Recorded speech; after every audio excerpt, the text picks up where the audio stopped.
இயேசு கிறிஸ்துவும் நானும். இன்றைய வேத வாக்கு 1 கொரிந்தியர் 9:24. நீங்கள் பெற்றுக்கொள்ளத்தக்கதாக ஓடுங்கள். அன்பான சகோதர சகோதரிகளே, பவுல் அப்போஸ்தலன் நம்முடைய கிறிஸ்துவ வாழ்க்கையை ஒரு ஓட்ட பந்தயத்திற்கு ஒப்பிட்டு சொல்கின்றார். பந்தய சாலையிலே ஓடுகிறவர்கள் எல்லோரும் ஓடுவார்கள். அவர் எல்லாவற்றிலும் இச்சையடக்கமுள்ளவர்களாக இருப்பார்கள். அவர்கள் அழிந்து போகின்ற கிரீடத்தை பெறும்படி ஓடுகிறார்கள்.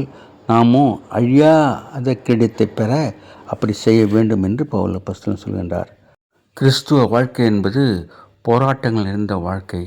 அதிலே நாம் உண்மையும் உத்தமாக ஓட வேண்டும், ஒழுங்காக ஓட வேண்டும், ஜாக்கிரதையாக, கவனமாக, நேர்மையாக, உண்மையாக ஓட வேண்டும். அப்படி செய்தால் மட்டுமே ஜீவ கிரீடத்தை நாம் பெற்றுக்கொள்ள முடியும். இலக்கை நோக்கி ஓட வேண்டும். Have a blessed day. God bless you. Give your heart to God, your hand to man. Live in God's word. Live on your knees. Thanks for watching. Like, share, subscribe.